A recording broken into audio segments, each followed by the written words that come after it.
오늘 아침 뉴스 연구소.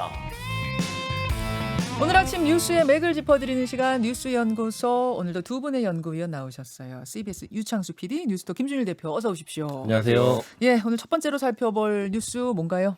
예, 정부 여당과 검찰의 갈등이 다시 불거질 조짐을 보이고 있습니다. 예. 검찰 수사권의 완전 폐지를 위해서 중대범죄수사청을 신설하는 방안 등에 대해서 윤석열 검찰총장이 민주주의의 퇴보이자 헌법정신의 파괴다, 법치를 말살하는 것이다 라면서 직을 걸어 막을 수 있는 일이면 100번이라도 걸겠다, 이렇게 강하게 반발하고 나선 건데요. 중수청 반대. 예, 이에 대해 청와대는 검찰은 국회를 존중해서 정해진 절차에 따라 차분히 의견을 개진해야 한다, 이렇게 입장을 밝히면서 사실상 중수청 신설에 힘을 실어주는 모양새를 보였습니다. 예. 한편 윤석열 검찰총장이 곤란해할 만한 일이 또 있었는데요. 이문정 대검찰청 감찰정책연구관이 네. 윤석열 총장으로부터 한명숙 전 총리 관련 사건에서 손을 뗄 것을 지시받았다, 이런 의혹을 제기해서 논란이 일고 있습니다. 이 사건은 윤 총장 측근이 수사 대상에 포함이 되어 있기 때문에 지난번 채널A 사건과 비슷한 구도로 비춰지고 있는데요. 이 사건 수사에 관한 논란이 또 법무부와 검찰 충돌로 다시 이어질지 주목이 됩니다. 예, 두 가지를 조금 떼서 생각을 해보죠. 먼저 윤석열 총장의 27년 만의 인터뷰. 김준일 대표. 예. 사실 검사들이 인터뷰 잘 안 해요. 현직 검사들이 정말 안 해요. 그런데 하물며 검찰총장이 인터뷰를 했다. 이거 상당히 이례적인 건 분명하죠. 그렇죠. 예. 그래서 일단 타이밍, 왜 지금 시점이냐를 봐야 될 것 같아요. 네. 일단은 지금 여당이, 민주당이 3월 안에 법 만들어가지고 상반기 안에 6월 안에 통과시키겠다고 하고 있잖아요. 중수청과 관련해서 수사 기소를 완전히 분리하는. 네. 그렇다라고 한다면 법안을 만들기 전에 의견 개진을 일단 해야 된다라는 거 하나가 있고. 타이밍 놓치면 안 된다. 예, 또 하나는 이제 선거를 앞두고 있어요. 사실 이제 선거를 앞두고 있다는 건 뭐냐면은 이게 상당히 예민하게 이슈가 점화될 가능성이 있다라는 거예요. 어찌됐든 그런 부분까지 두루두루 이제 고려를 했을 것이다라는 네. 거고, 두 번째는 왜 국민일보냐. 국민일보 단독 인터뷰였어요. 예, 근데 사실은 언론에서 인터뷰 요청 다 했을 거거든요. 그렇죠. 다 했을 거예요. 예. 왜 국민일보를 선택했느냐? 그러니까 소위 말해서 이제 보수 언론, 뭐 조중동이라고 불리는 보수 언론하고 인터뷰를 먼저 하게 되면은 상당히 이게 정치적 의도가 있는 거 아니냐, 뭐 정부를 비판하기 위해서 이렇게 한 것 아니냐라고 한 거예요. 이제 그렇게 보여질 가능성이 높다라는 프레임이 거죠. 씌워진다는 거죠. 프레임이 씌워질 수가 있으니까 국민일보는 어쨌든 개신교 계열의 이제 언론사고, 뭐 약간 보수적이지만은 뭐 이념 색채가 옅은 데잖아요. 네네. 뭐 한겨레 경향이나 뭐 이런 진보 언론도 아니고, 그러니까 오히려 여기가 적절하다라고 판단했을 가능성이 있는 거고. 그래서 국민일보를 택한 것일 것이다. 그러면 세 번째는 이제 정계 진출이죠. 그러니까 지금 윤석열 총장이 예전에 뭐 이제 언론에서도 이런 얘기를 했습니다.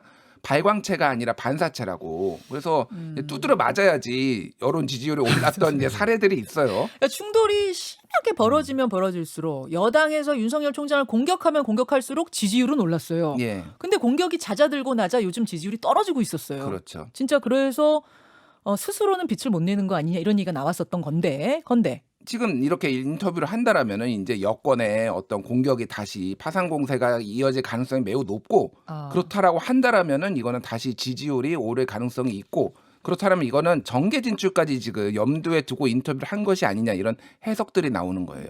그래서 그런 해석들을 막 평론가들이 예. 하는 거군요. 그런데 이제 그래서 여권에서, 청와대에서는 차분하게 대응하라고 하는 게 그렇게 될 것이 뻔히 보이기 때문에 로우키로 이제 대응을 하라, 이런 식으로 이제 나오고 있는 그런 상황이죠. 오히려 비판 세게 하고 세게 들이받으면 들이받을수록 윤석열 총장 도와주는 거다. 예. 그래서 청와대가 어제 낮은 톤으로 얘기한 겁니까? 그렇죠. 아하.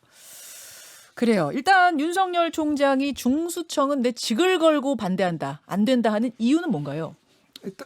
일단 수사 기소 이제 분리를 하면은 중대 범죄에 대한 수사 능력이 그러니까 수사 능력이 아니라 공소 유지가 어려워진다. 아니 이미 검찰의 이 수사권은 많이 경찰로 넘어갔잖아요. 예. 딱 6개 남았거든요. 중대 수사에 관련된 6개, 뭐 참사라든지 금융권 수사라든지 거악 수사에 관련된 것만 남겨놓은 건데, 이것들도 이제 가져가자는 게 중수청 아닙니까? 예. 윤석열 총장은 그런 큰 거악 범죄는 반드시 수사권 기소권이 같이 가야 된다, 이런 주장인 거예요. 그러니까 이제는 수사도 중요한데 법정에서 공소 유지를 하면서 뭐 판사들을 설득을 해야 되고, 이런 이제 뭐 법정 중심주의로 지금 전체적으로 가고 있는데, 그러려면은 수사를 한 검사가 제일 잘 알기 때문에 공소 유지를 하려면은 예. 중대범죄 이런 거 그러면 공소 유지 안 된다라는 게 윤석열 총장의 얘기예요. 예. 또 하나는 너무 많다. 너무 많다라는 거예요. 그래서 인터넷에 이런 질문이 돌아다닙니다. 뭐요? 억울한 일을 당하면 어디에다 고소를 해야 될까요? 1번 경찰청, 2번 검찰청, 3번 국수본, 4번 공수처, 5번 중수청. 이게 너무 많다라는 거예요. 그러니까 도대체 국민들을 헷갈려 한다라는 거예요. 이렇게까지 나눌 필요가 있느냐. 게다가 지금 4개나 있는데 중수청까지 만들어야 되느냐. 이제 이런 논리까지. 이거는 이제 그 김윤혜 인하대 법학전문대학원으로 문재인 대통령하고 책을 같이 냈죠. 검찰을 생각한다. 그분도 이거를 반대를 하고 있어요. 너무 기구가 많다 이러면은 공식적으로 반대 의견을 내놨어요. 아, 김인혜 교수가 요 중수청에 대해서 반대했어요. 예, 너무 많다고 하면서 이제 반대 의견까지 내놔서 여러모로 이제 그런 것들에 여론을 좀 해볼 만하다라고 검찰 쪽에서는 생각을 하고 이제 여론전을 본격적으로 시작을 했다라고 봐야 되는 거죠. 그래요. 자, 유창수 PD. 예, 윤 총장이 이렇게 강하게 반발을 한 것이 정치적 의도가 있는 거 아니냐 하는 의혹들이 제기가 되고 있는데요. 그런 상황들을 좀 살펴볼 만한 게 그동안에 이제 말씀하신 것처럼 정부 여당에게 난타당할 때 지지율이 많이 올랐었는데 한때 1위도 했었죠. 차기 대선 후보로. 최근에는 뭐 어떤 조사에서는 7%까지 하락하게 나오면서 향후 정치적인 행보를 고려한다면 차라리 조기 사퇴하는 게 낫지 않냐 이런 관측도 나왔습니다. 그런 상황에서 다시 강도 높은 반발을 해서 대립 구도를 만드는 것에 대해서 뭐 본인이 제일 잘 알겠지만 정치적 의도가 있었는지 없었는지는 본인이 알겠지만 정치적 의도가 있다고 전제하고 본다면은 굉장히 좋은 타이밍에 좋은 한 수가 아니냐 이렇게 분석이 되고 있고요. 특히 윤 총장이 직을 100번이라도 걸겠다 했는데 지금 임기가 4개월 남았거든요. 임기 4개월 남았는데 직을 걸겠다는 게 큰 의미가 있는가 싶기도 하고요. 또 박범계 법무부 장관이 국회에서 대통령 발언을 이야기하면서 중수청 속도 조절론을 얘기를 한 지가 얼마 되지도 않았고 또 여당 안에서도 속도 조절하자는 얘기들이 나오고 있는 상황이었는데 여기서 이렇게 세게 들이받을 이유가 뭐가 있었느냐. 지금 이 타이밍이 적절하다고 봤기 때문 아니냐 이렇게 보는 거고요.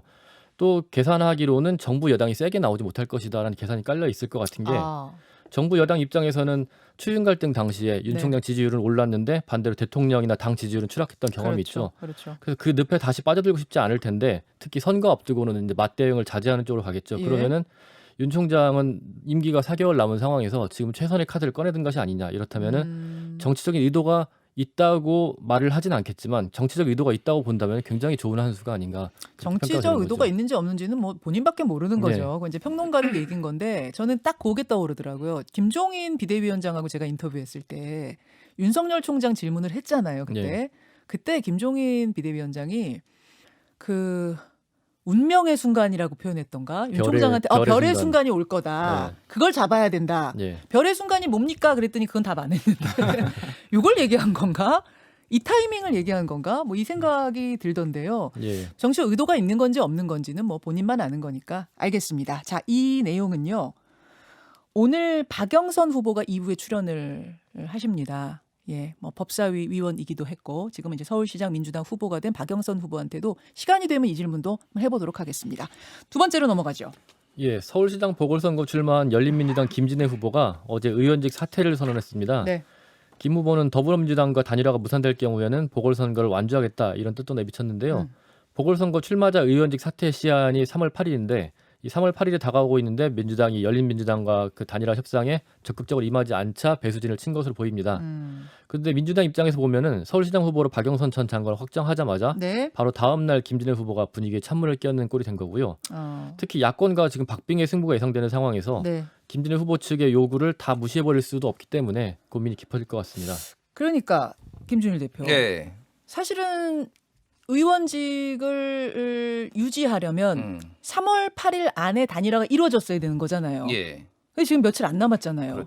김준혜 후보가 의원직 사퇴하면서 던지면서 나 이제 시간 많으니까 단일화 절차 제대로 밟읍시다. 이렇게 된 거예요. 그러니까 이거 좀 과정을 보면은 민주당에서 시대전환 조정훈 그리고 열린민주당 김진애 3자 단일화를 3월 8일까지 하자라고 제안을 했는데 왜냐하면 공직자 사퇴 시한이니까. 공직자 사퇴 시한이. 의원직 버려야 되니까. 열린민주당 측에서는 아니다. 시간 많다. 18일까지 3번에서 5차례 TV 토론하자. 이렇게 역제안을 했어요.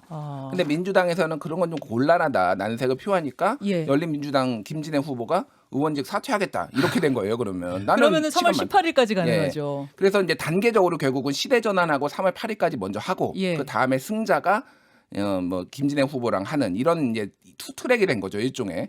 그렇게 이제 정리가 된 건데 김진애 후보에 왜 그럼 이번에 던졌냐, 국회의원직을 던졌냐, 두 가지가 이유가 있다라고 합니다. 뭐예요? 하나는 원래 서울시장에 대해서 매우 강력한 의지를 예전부터 가지고 있었다. 아, 김진애 의원이 2011년에도 출마하려고 했었다고 합니다. 그래요. 예, 박원순 근데 박원순 후보가 나오면서 이제 안 나왔는데 왜 도시공학 전문가잖아요. 네네. 그래서 이제 이거죠. 한마디로 얘기하면 이번에 범야권 후보가 될 것이다. 된다라고 한다라면은 그럼 내년에 또 선거가 있어요. 있죠. 있으면은 누가 지금 여권에서 나올 것인가? 그러면은 김진애 단일 후보로 나올 가능성도 있는. 이번에 만약에 매우 인정을 받고 인지도를 높여놓으면 박영선 장관은 만약에 떨어지면은 또 나올 수는 없잖아요. 지금 상황 1년 만에. 그렇죠. 그러면은 게다가 열린민주당이 합당할 가능성도 있어요. 지금 합당 얘기까지 나오니까 예. 그러면은 단일 후보로 나올 가능성까지 보고 지금 인지도를 높여야 되니까 다음 선거까지 보고 다음 선거까지 보고 5차례 지금 TV 토론도 하자 이렇게 지금 제안을 세게 하고 있는 상황이고 의원직까지 던지면서라도 가야 된다고. 또 하나는 보는군요. 열린민주당 안에서 네. 이미 내부 조율을 맞춘 상태라고 해요. 그래서 이 김의겸 후보한테 이제 본인은 서울시장 전념 그리고 의원직은 김의겸 후보 이제 비례 후보였죠. 네. 4번 기번 4번 여기로 이제 조율이 됐다고 합니다. 네. 김진애 지금 의원 김진애 후보가 박영선 후보한테 제안한 조건들이 굉장히 디테일하더라고요. 예, 일단 1대1 정면 승부하자는 거고요. 3자 예. 단일화가 아니라 1대1 정면 승부하자는 거고, 그리고 2011년 박원순, 박영선 그 모델대로 하자는 건데, 그때 당시에는 서울시장 경선에서 민주당, 민주노동당, 시민사회 이렇게 TV 토론회를 한 다음에 네. 배심원 판정 30%, 여론조사 30%, 국민 참여 경선 40% 이렇게 복잡하게 좀 룰을 적용했습니다. 3대 3대 4. 예. 그래서 의원직 사퇴를 해버렸기 때문에 단일화할 수 있는 시간적 여유가 좀 많아졌으니까 토론을 충분히 하자 이런 얘기인데, 토론회도 좀 복잡합니다. 토론회는 스탠딩 토론으로 해야 되고 자유주제, 주도권 토론을 해야 되고 또 토론 배심원당 평가도 받고 당원 평가도 받아야 되고 시민 선거인당 평가도 받자 복잡한 요구를 하고 있고요. 그럼에도 불구하고 김진애 후보가 이번에 이 판세를 뒤집고 단일 후보가 될 거라고 보는 사람이 많지는 않거든요. 결국은 단일화를 매개로 해서 열린민주당과 더불어민주당의 그 당대당 통합을 하겠다. 그렇게 해서 주도권을 잡고 가겠다. 예, 합당에. 그렇게 하기 위해서 당의 몸값을 좀 높이겠다. 단일화 과정을 좀 복잡하게 만들고 쉽게 단일화에 응해주지 않겠다. 이런 의도가 있는 거 아닌가 그런 해석이 되는 거죠. 아, 이것도 박영선 후보한테 질문을 할 수밖에 없네요. 오늘 2부에 박영선 후보 출연을 스튜디오에 하시거든요. 이 질문 제가 직접 드려보도록 하겠습니다. 아, 여기까지만 봐야겠네요. 시간이 많이 갔네요. 수고하셨습니다. 감사합니다. 김현정의 뉴스쇼는 청취자 여러분의 참여로 이루어집니다. 트위터, 페이스북, 레인보우 게시판, 그리고 단문 50원, 장문 100원의 유료 문자 샵 1212, 우물정 1212 통해 참여하실 수 있습니다. 김현정의 뉴스쇼, 여러분과 함께 만듭니다.